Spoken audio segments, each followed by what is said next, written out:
principalmente a los, se dirige principalmente a los ancianos, deben ser pastores fieles. Es un llamado que hace Pedro a los ancianos. Ruego a los ancianos, dice, que estén entre vosotros. Yo también anciano con ellos, y testigo de los padecimientos de Cristo, que soy también participante de la gloria que será revelada. Ruego a los ancianos que estén entre vosotros. Pedro, hermano, da una palabra de exhortación a los ancianos que estén entre los cristianos, hermano, que están leyendo esta carta. Estos ancianos tenían responsabilidades especiales, las cuales les dirige Pedro. La idea del anciano vino a la vida de la iglesia por medio de la cultura judía. Éxodo 3:16 nos muestra y nos dice: ve y reúne a los ancianos de Israel y dile: Jehová, el Dios de tus padres, el Dios de Abraham, de Isaac y de Jacob, me apareció diciendo: en verdad os he visto y he visto lo que os hacen en Egipto. ¿Ya?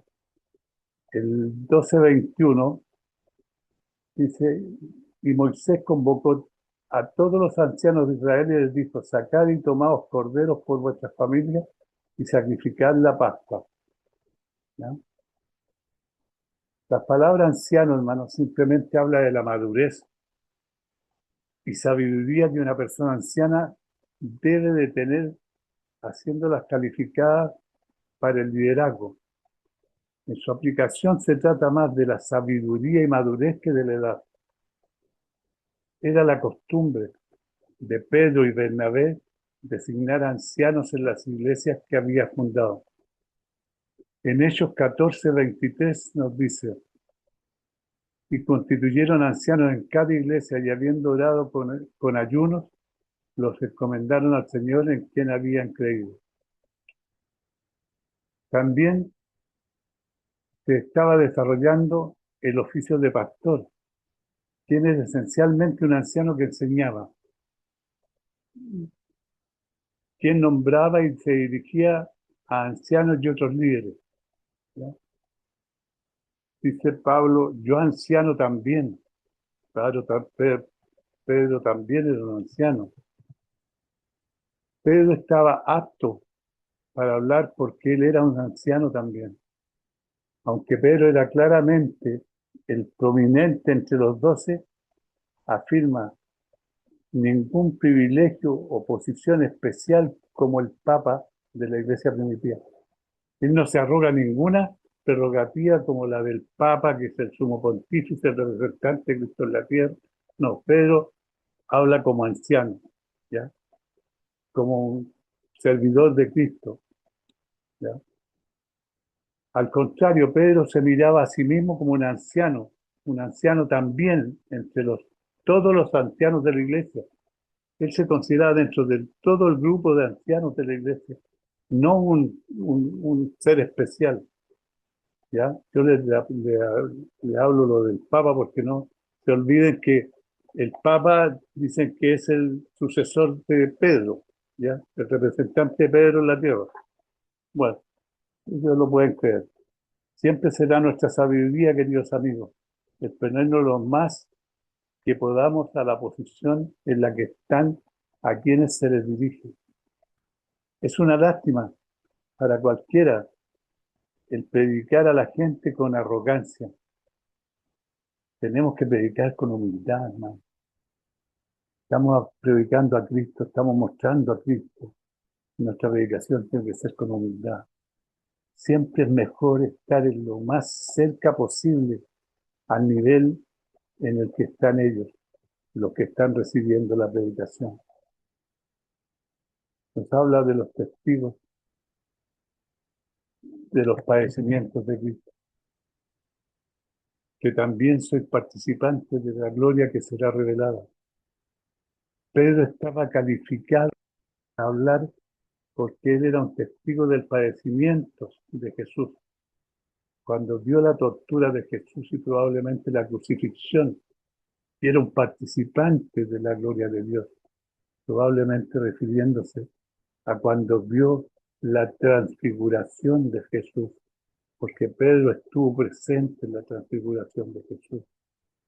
Él estaba con Cristo en el jardín, él estaba con él cuando fue detenido, él estaba con él en la sala del sumo sacerdote, y él lo siguió hasta la cruz. No sabemos.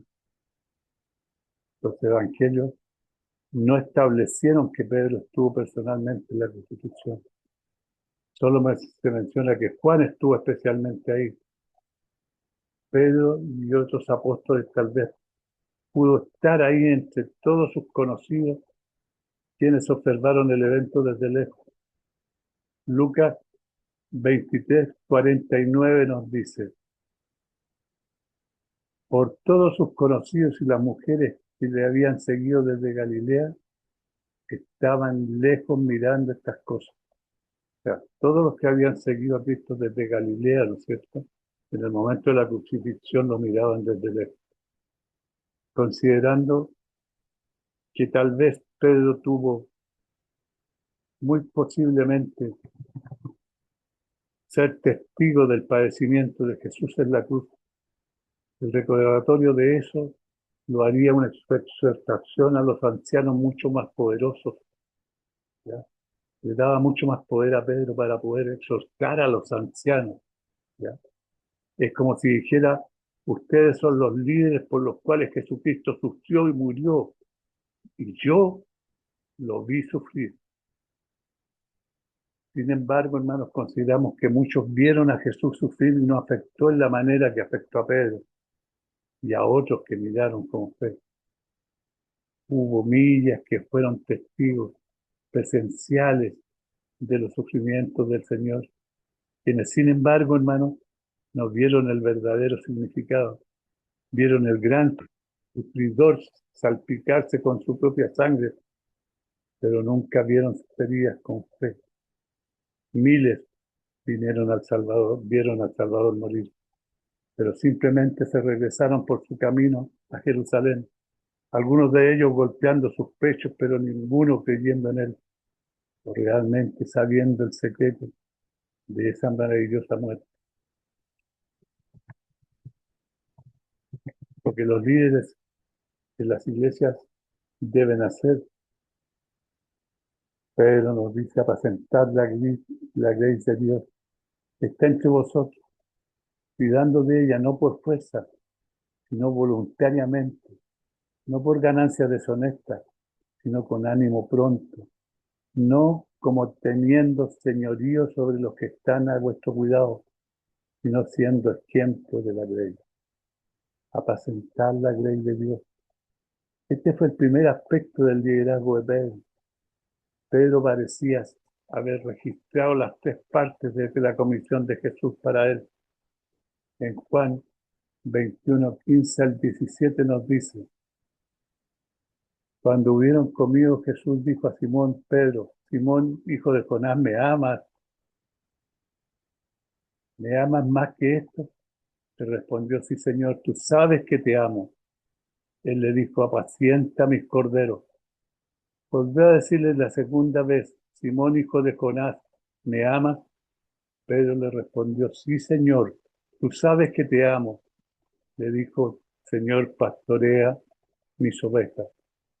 Le dijo la tercera vez: Simón, hijo de Jonás, ¿me amas? Pedro se entristeció de que le dijese la tercera vez: ¿me amas? Y le respondió: Señor, tú sabes que te amo. Jesús le dijo: apacienta mis ovejas. En ese pasaje Jesús le dijo a Pedro que demostrara su amor por Jesús, alimentando y apacentando a sus ovejas, hermano. Un pastor espiritual hace su trabajo en dos maneras principales. El primer trabajo es alimentar a las ovejas. Jesús enfatizaba esto a Pedro en Juan 21:15. Le dice: cuando hubieron comido, Jesús dijo a Pedro: Simón, hijo de Jonás, ¿me amas? Lo mismo que vimos la vez anterior. Otro aspecto del trabajo es el entender a las ovejas, lo cual significa guiar, nutrir y cuidar a las ovejas. Las herramientas más importantes para el pastor de la grey de Dios, hermano, es un corazón como el corazón de Jesús, un corazón que está dispuesto a dar su vida por las ovejas y uno que se preocupa por ellas, genuinamente y no interesado en ellas, cuidando de ellas. Para Pedro, el trabajo de ser un pastor también podría ser entendido como el ser un cuidador, un capataz. Esta palabra de liderazgo proviene de la iglesia, de la cultura griega, y se refiere a alguien que vale por alguien, un gerente, un supervisor. En primera de Timoteo 3:1-2 nos dice palabras fieles. Si alguno anhela obispado, buena obra desea, pero es necesario que el obispo sea irreprensible, marido de una sola mujer, sobrio, prudente, decoroso, hospedador, apto para enseñar. No es por fuerza, sino por sino voluntariamente, hermano. Los pastores no deberían de hacer su trabajo por fuerza, como si fueran forzados a hacer obligados a hacer un trabajo que en realidad odian, sino que deben servir a Dios y a su pueblo voluntariamente, desde un corazón que ama a las ovejas y que quiere servir, no de una persona que está obligada. Ninguno de los soldados de Dios, hermano, son mercenarios u otros presionados. Todos son voluntarios.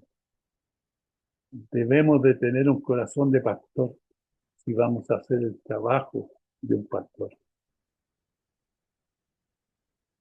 No por ganancia deshonesta, no con ánimo pronto. Los pastores, hermanos, no deberían hacer su trabajo por ganancia deshonesta.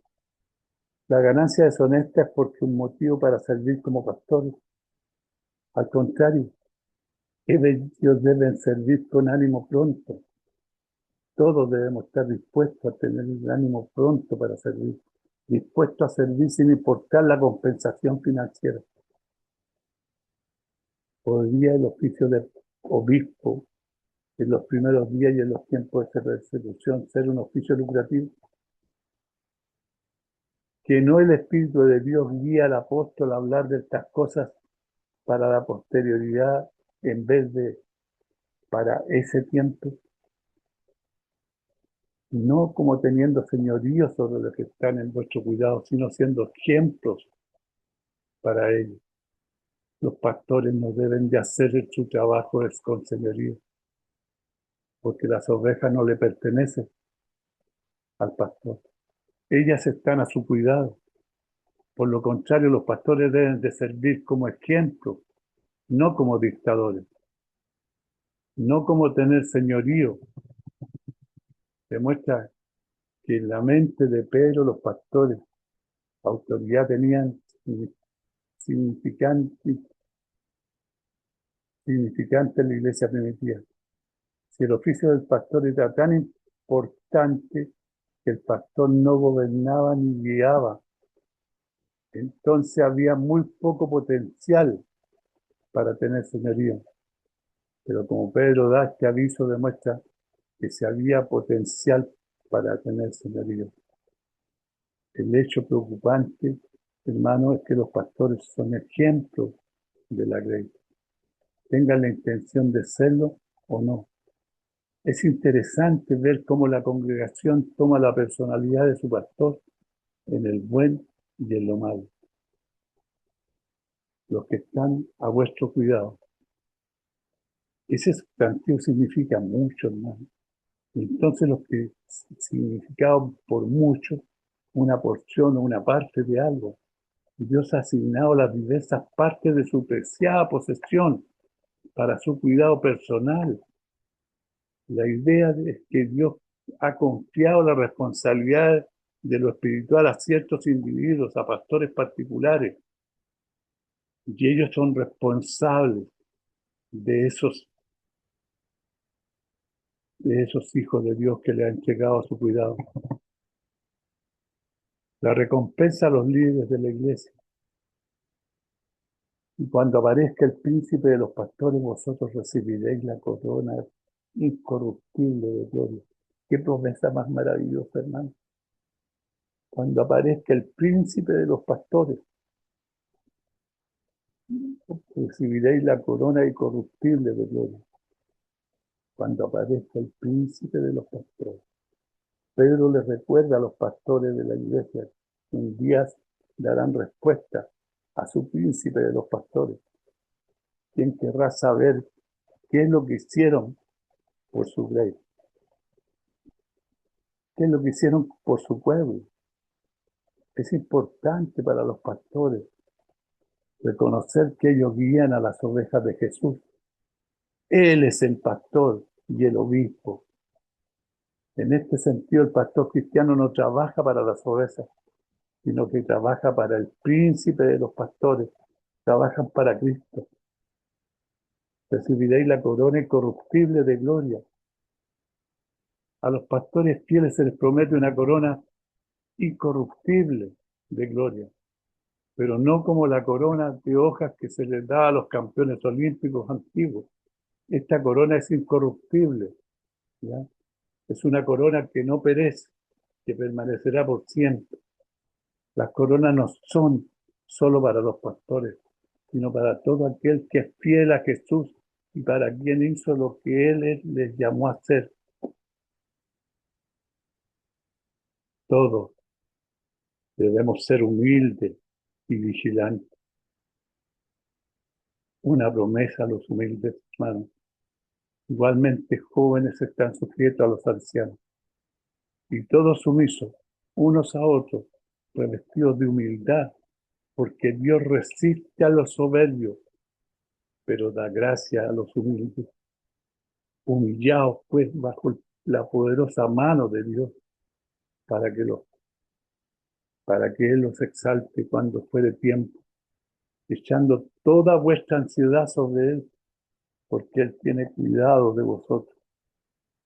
Igualmente joven, Pedro comenzó esta palabra de humildad con los jóvenes, en contraste con los ancianos a los que había dirigido, pero se dio cuenta pronto que esta es una aplicación para todos. Esta palabra de ser sumisos unos a otros, revestidos de humildad, aplica para todos, hermanos, no para ancianos y jóvenes, no, para todos, pero tal vez especialmente para los jóvenes, especialmente para ellos, que no sean altivos, revestidos de humildad, nos pide Pedro. Es demostrada por medio de la sumisión, es la inhabilidad de guardar alegremente nuestra propia agenda para Dios. Aún así la agenda de Dios es expresada por medio de otra persona. No debemos guardar solo para nosotros, debemos entregar también a los otros. Todo significa que esto es parte, es para todos, ambos ancianos y jóvenes. Esfuércense todo lo posible, dice el Señor, para servirse los unos a los otros. Dejen que el pastor se esfuerce a servir a la gente y la gente en servir a los pastores, y que no haya ninguna contención, sino que hagan lo máximo para obligar y aprovechar todos los demás, revestidos con humildad. No insiste Pedro en la humildad. Y la frase revestido se traduce en una palabra que se refiere a un esclavo poniéndose un mandil o un delantal antes de servir, aún así como hizo Jesús antes de lavar los pies de los discípulos. Algunas marcas de humildad: la voluntad de realizar servicios más bajos y pequeños por amor a Jesús. Estar consciente de que no podemos hacer nada para nada apartados de Dios. La voluntad de ser ignorados por el hombre. No tanto por el odiarse a sí mismo o depreciación como olvido mismo, sino verdaderamente centrados en otros en vez de centrados en sí mismos. No debemos centrarnos en nosotros mismos, debemos estar centrados en los demás. ¿Por qué Dios resiste a los soberbios y da gracia a los humildes? Porque la humildad es esencial en nuestra relación con Dios, hermano. Si queremos caminar en la gracia de Dios, en su favor inmerecido, entonces debemos despojarnos de nuestro orgullo y ser humildes, no solo para con Él, sino para con todos. Resiste. El verbo vivamente imagina a Dios como uno que establece un orden de batalla contra cuentos individuales. Dios no necesita cuentos individuales. Dios quiere ver cómo actuamos como iglesia, cómo actuamos como hijos de Dios. La gracia y el orgullo son enemigos eternos. El orgullo exige que Dios me bendiga en base a lo que yo pienso que merezco. ¿Qué merecemos nosotros, hermanos? La gracia, en cambio, solo tratará conmigo en base a lo que Dios es. ¿Y qué es lo que es Dios? Dios es amor. No en base a algo en mí, es porque Él me ama. El orgullo es uno de los pecados más detestables. No obstante, encuentra alojamiento en las almas más serias. Aunque hablamos de Él como un nombre más ligero, le llamamos independencia, confianza en sí mismo. No siempre lo discernimos en el sentimiento herido, en el cual se retira a sí mismo y cultiva sus dolores en un mal humor. Estamos orgullosos de nuestra humildad, vanos de nuestra mansedumbre, y poniendo nuestra mirada más santa, nos preguntamos si los demás nos están admirando por nuestra humildad. Eso no es humildad, no.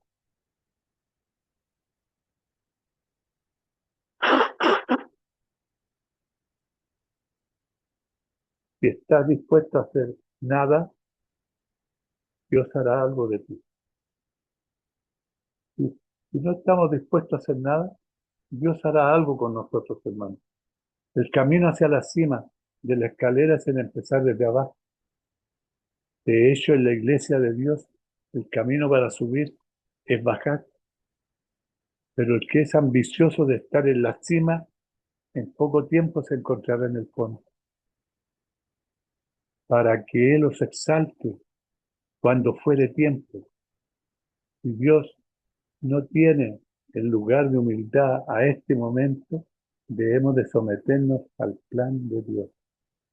Él sabe que cuando fuere tiempo nos exaltará, aunque a veces pensemos que conocemos el tiempo mejor que Dios,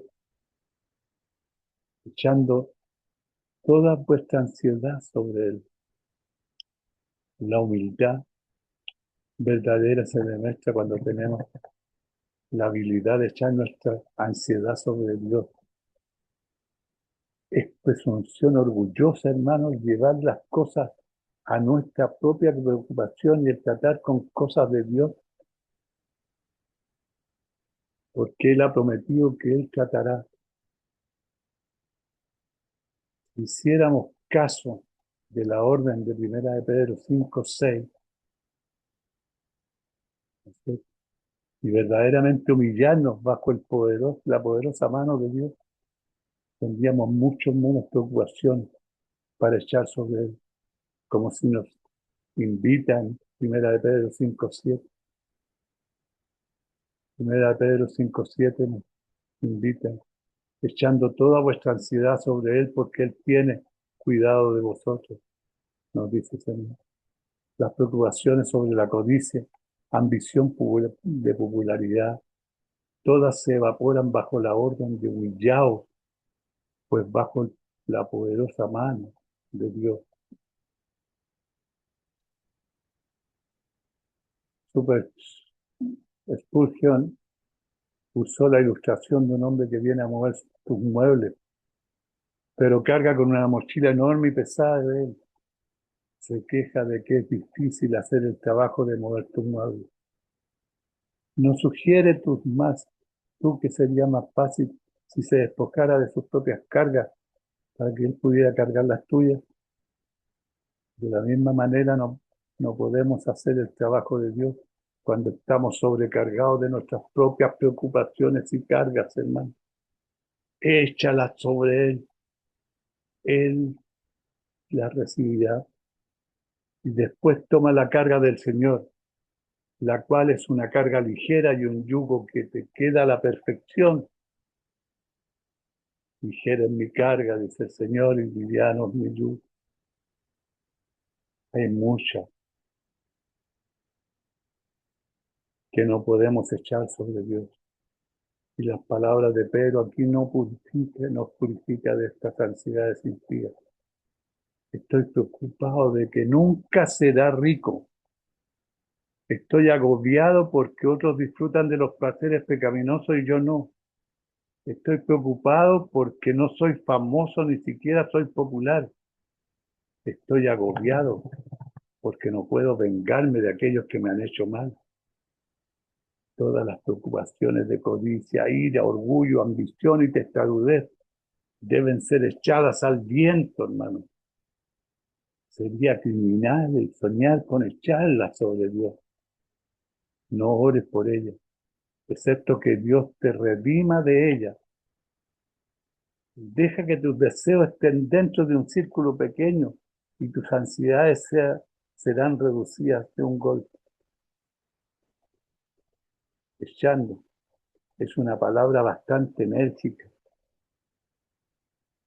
Él nos dice, a cuesta de toda vuestra sobre Él, a cuesta de toda sobre Él.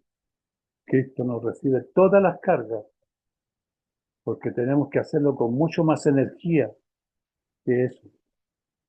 Aviéntala lejos de ti. La precisión y las cargas de tu vida son mucho más pesadas, difíciles, que toma mucha concentración para ponerlas sobre Jesús. Por eso dice, aviéntala lejos. Este trabajo de echar puede llegar a ser tan difícil que necesitamos usar las dos manos, la mano de oración y la mano de la fe. La oración le dice a Dios cuál es la preocupación y le pide ayuda a Dios, mientras que la fe cree que Dios puede hacerlo y lo hará. La oración envía la carta con el problema y la aflicción ante el Señor y abre todo su presupuesto, y después la fe exclama, yo creo en que Dios cuida y que cuida de mí. Yo creo en que Él me sacará de mi angustia y promoverá su propia gloria. Él tiene cuidado de vosotros, hermanos, de todos nosotros. En sus mejores momentos, las religiones de la cultura griega podían imaginar a un Dios que era bueno, pero nunca llegaron a creer en un Dios que tuviera cuidado, hermano. El Dios de la Biblia, el Dios que verdaderamente está ahí, es un Dios que cuida de ti. El creer que Dios cuida de nosotros es lo que separa al cristiano de todas las religiones, las cuales bajo todas las variedades de las formas se ocupan en la tarea de hacer a Dios preocuparse del despertamiento por sacrificio, rezo o interpretar el interés durmiente de la deidad. Frecuentemente, hermanos, juzgamos a los padres por los hijos. Cuando un hijo de Dios está lleno de miedo y preocupación, ¿acaso no tiene razón el mundo de pensar que su Padre en el cielo no se preocupa por él? Nuestra preocupación y miedo refleja pobre e injustamente a Dios. Ese es el reflejo. ¿Qué hacemos de Dios cuando estamos con miedo, con preocupación? Le tenemos a Él para clamarle, para que Él nos ayude, nos guarde, estar vigilante por el diablo. Sed sobrio y velad, porque tu adversario, el diablo, como león rugiente, anda alrededor buscando a quien devorar, al cual resistir firmes en la fe, sabiendo que los mismos padecimientos se van cumpliendo en vuestros hermanos, en todo el mundo. Vuestro adversario, el diablo, anda alrededor.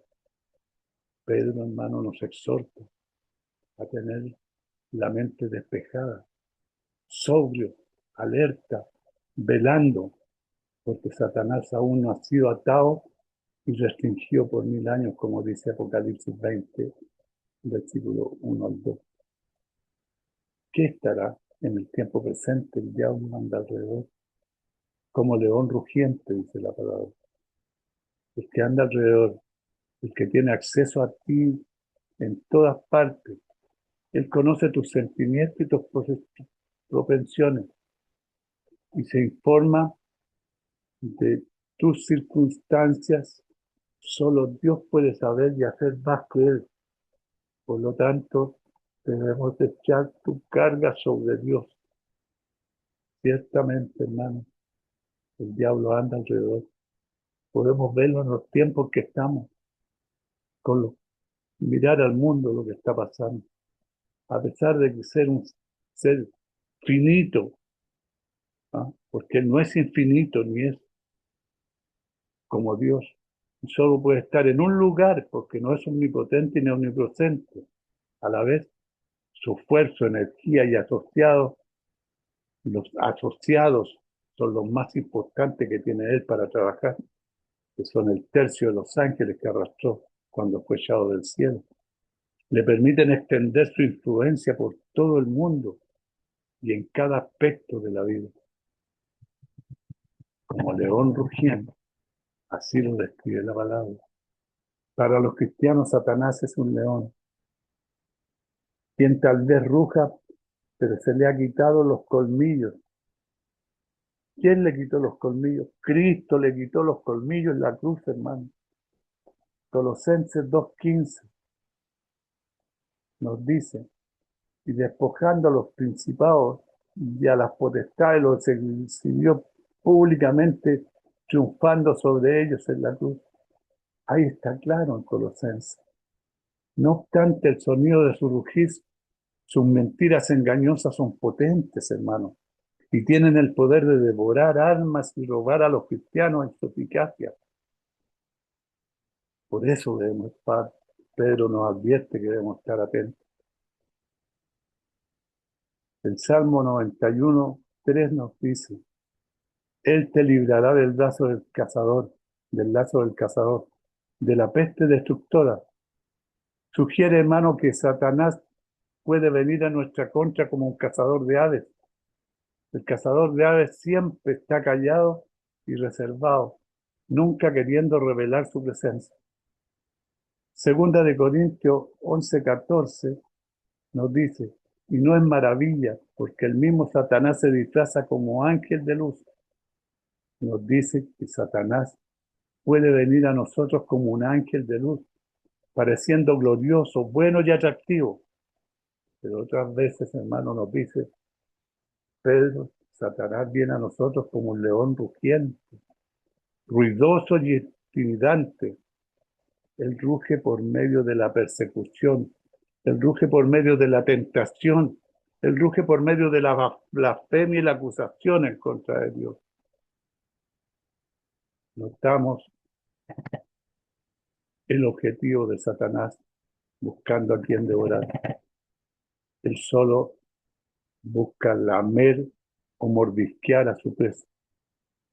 Él la quiere devorar, no solo lamerla o mordisquearla, él la quiere devorar.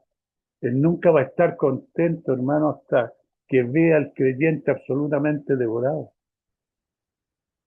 Él lo rompería en pedazos y quebraría sus huesos, lo destruiría por completo, si pudiera.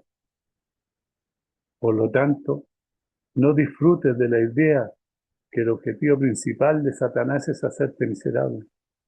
Él se place de eso, hermano, pero eso no es el gran fin para él. Algunas veces hasta puede que te haga feliz porque él tiene los venenos dedicados y con sabor dulce, los cuales le administra al pueblo de Dios.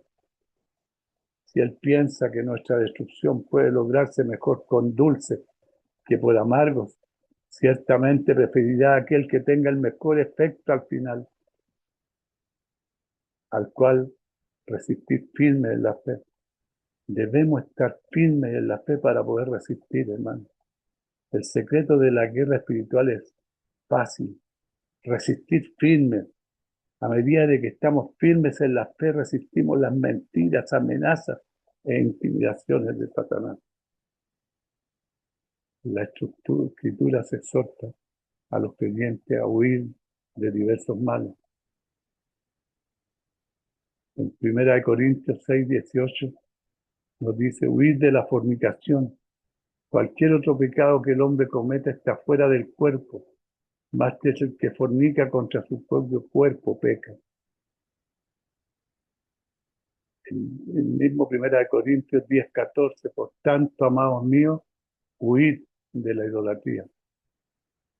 1 Timoteo 6:11, mas tú, oh hombre de Dios, huye de estas cosas y sigue la justicia, la piedad, la fe, el amor, la paciencia, la mansedumbre.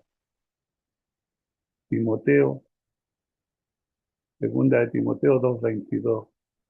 Huye también de las pasiones juveniles y sigue la justicia, la fe, el amor y la paz con los de corazón limpio. Invocan al Señor. Pero en ningún lugar, hermano, se les dice que huyan del diablo. Eso sería un esfuerzo inútil. Resistir viene de la palabra griega antigua, estar de pie en contra. Pedro nos dice que estamos de pie en contra de Satanás. Satanás puede salir corriendo por la resistencia del creyente, más bajo que viene con la autoridad, por lo que Jesús hizo en la cruz. Esa es nuestra autoridad. Resistir. Ora más que él esté activo. Pronto se rendirá si se da cuenta de sus tácticas que acercan a Cristo. Muchas veces Satanás no es más que un perro grande y negro que solo hace que las ovejas de Cristo se acerquen más a su maestro, hermano.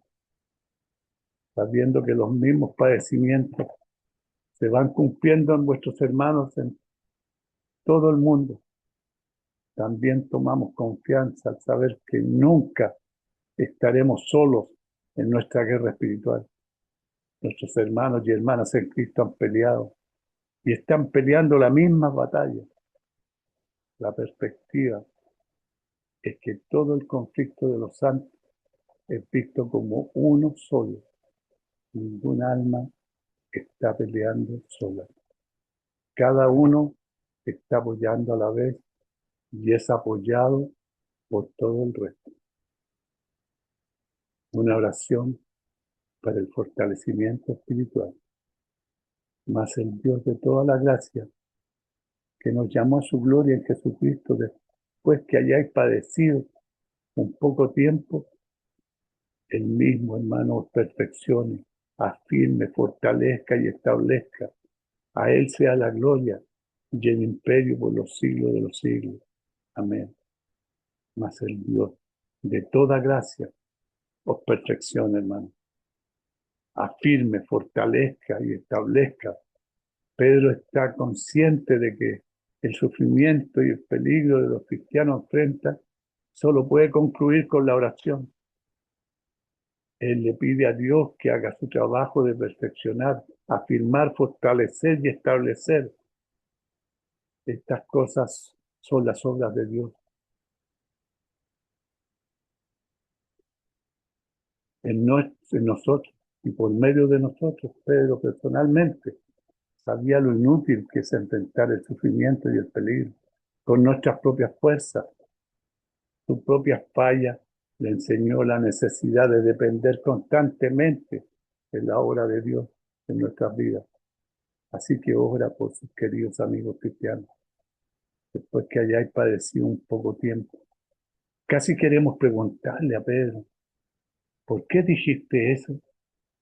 Pero verdaderamente permanece solo, son llamados a su gloria eterna después de que hayáis padecido un poco tiempo.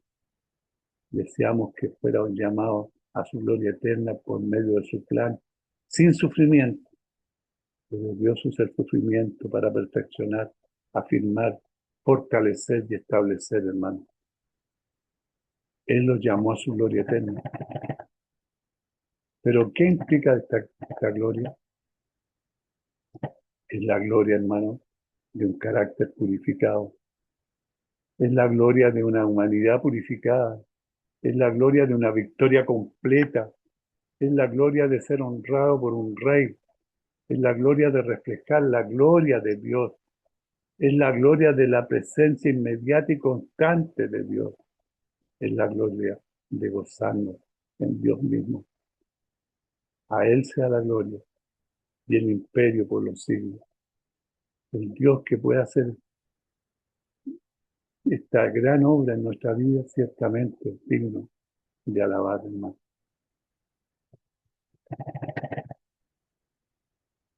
Por su conducta de Silvano, a quien tengo por hermano fiel, lo escrito brevemente amonestando y testificando que está en la verdad, gracias a Dios, en el cual estáis, la iglesia que está en Babilonia, elegida juntamente con vosotros, y Marcos, mi hijo, os saludan. Saludados unos a otros con ósculo de amor, paz sea con todos vosotros, los que estáis en Jesucristo. Amén. Es una conclusión de la carta de Silvano, os he escrito. Esta porción probablemente fue escrita por la misma mano de Pedro. Después de él, de acuerdo a la costumbre de ese tiempo, había dedicado la mayor parte de la carta a Silvano. Este hombre, Silvano, probablemente era el mismo conocido como Silas en muchas de las cartas de Pablo. Esta es la verdadera gracia de Dios en la cual estáis.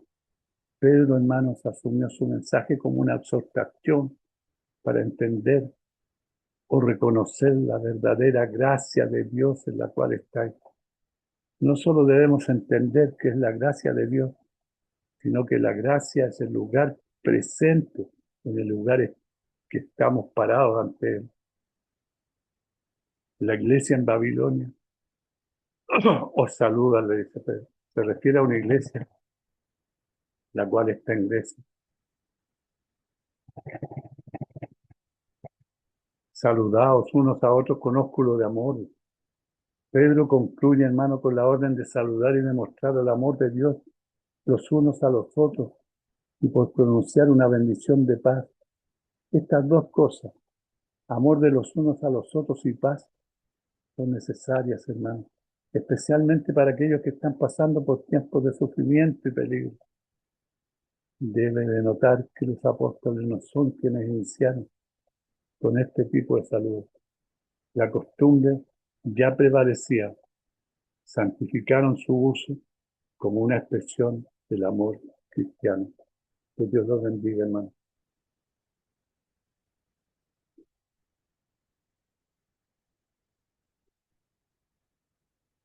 El micrófono está abierto.